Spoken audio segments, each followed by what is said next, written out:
Isang mapagpalang umaga po sa inyong lahat, mga magulang namin at mga kapatid. Welcome po kayo dito sa St. Paul United Methodist Church, Tondo, Manila, Daily Devotion. Samahan niyo po ako sa talata na ating pagbubulay-bulayan sa umagang ito na matatagpuan sa Lucas Kabanatang 14, talatang 11. Lucas Kabanatang 14, talatang 11.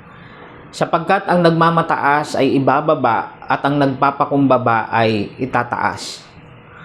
Ang mga salitang ito ang salitang ito ng Panginoon ay kanyang pagpapahayag tungkol sa nag-anyaya o pag-anyaya sa kanya. Dahil po may nag-anyaya sa Panginoon na isang Pariseo at pinagmamasdan ng kanyang mga kilos.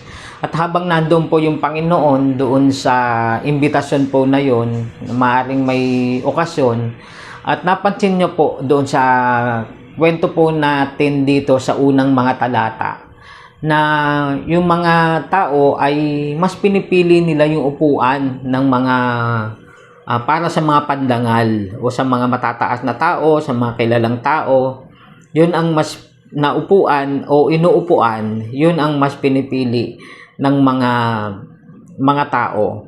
Kaya't ang Panginoon ay nagbigay ng maikling pagtuturo sa kanila na kung ikaw ay inanyayahan, umupo ka doon sa pinakaabang upuan para kapag tinawag ka na nag-anyaya sa'yo, dini ka sa kabisera o dini ka umupo, na parangalang ka pa. Dahil simbolo iyon ng tinatawag na pagpapakumbaba. At sa pamamagitan po ng pagpapakumbaba na iyon, na hindi ka nakipag-unahan na umupo doon sa upuan na alam mo na hindi karapat-dapat sa iyo o hindi para sa iyo. Alam po natin sa mga paanyaya po, kahit sa panahon po natin ngayon, kapag inaanyayahan ka sa kasalan, birthday, o iba pang mga okasyon, no, may mga pwesto, may mga upuan po na may mga tanging nakalaan. In particular din po, especially doon sa kasalan, meron pong nakalaan na nakaupo po doon. May tinatawag na presidential table, may tinatawag na guest table, ano po, na doon nakaposisyon o uupo yung mga guest at saka yung mga sponsor, no, sa mga kasalan po. Naalala ko lang po yung kwento minsan sa dinaluhan kong kasalan sa isang simbahan. Matapos po yung ritual ng kasalan na yon, dahil po medyo malapat yung ground noong church po na yon, kaya yung ibang matapos po yung ritual ng kasalan, doon po sa ground ng church ginawa yung tinatawag na reception. After po noong kasalan nga po, napuntahan na yung mga tao doon sa reception. Meron pong mag-asawa na nauna na umupo doon sa isang table o doon sa table na may upuan po o may mag-asawa na umupo na po doon, at may kumausap po sa kanila para palipatin po sila samantalang nakaupo na sila doon. Noong magsisimula na po yung programa para doon po sa reception po na yon, nagtaka yung ibang mga nakakakilala at naghanap, nasa na yung mag-asawang ganito? Wala na sila, umuwi. Bakit sila umuwi? Kasi po pinalipat sila o pinaalis sila doon sa kanilang inuupuan na. Yun po yung nangyari, umuwi na po yung mag-asawa. It means nagtampo. Kasi pinaalis po sila doon. Pero hindi naman po sila pinaalis, kundi pinalilipat sila dahil may mga tamang tao na siguro naka-reserve po na dapat na nandoon nakaupo.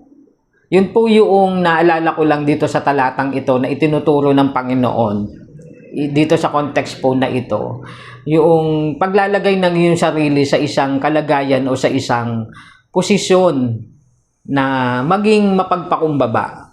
Yan. Sa mundong ginagalawan natin ay kailangan nating maging mapagpakumbaba. Mahirap, pero biyaya ng Diyos ang magbibigay sa atin ng katatagan, ng pagkakataon para po magawa po natin yung maging mapagpakumbaba. Hindi lang naman po sa ganitong mga okasyon, kundi sa lahat ng panahon ng buhay natin. Minsan sa halip na nakakagalit na ang mga sitwasyon, ay pinalalagpas, pinapahintulot mo na lang na ang Panginoon na ang siyang bahalang kumilos. Pero siyempre may mga pagkakataon din na pinaglalaban ng karapatan.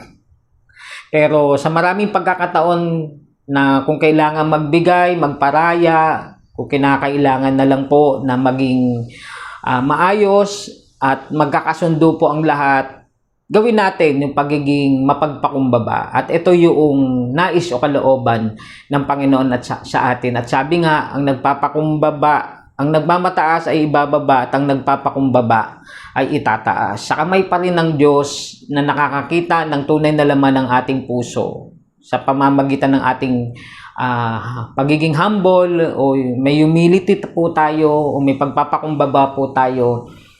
Ang Diyos po ang maglalagay sa atin sa posisyon, kalagayan na karapat-dapat po tayong ilagay.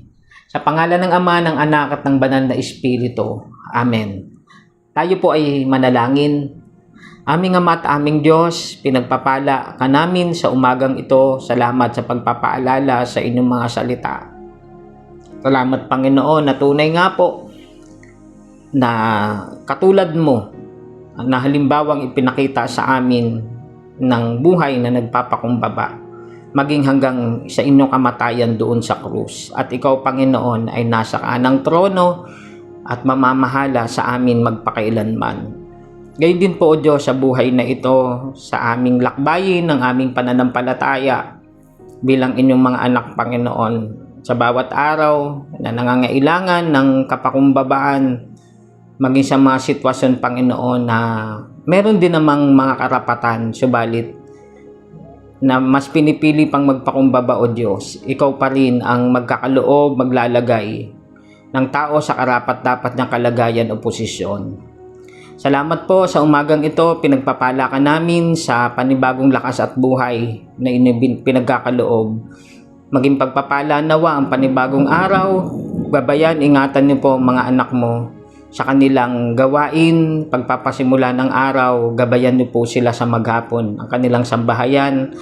At sila Panginoon na naabot ng tinig na mensahe na ito, ipuin niyo po ang kanilang lupang katawan sa pangalan ng anak na si Jesus, na kagalingan na nagmumula sa inyo, Panginoon. Gayon din po, O Diyos, na kapayapaan sa kanilang mga puso at isipan. Pinabalik namin sa inyo, aming Diyos, ang pinakamataas na papuri, pagsamba at pagpapasalamat sa matamis na pangalan ng inyong anak na si Jesus. Ito pong aming dalangin. Amen.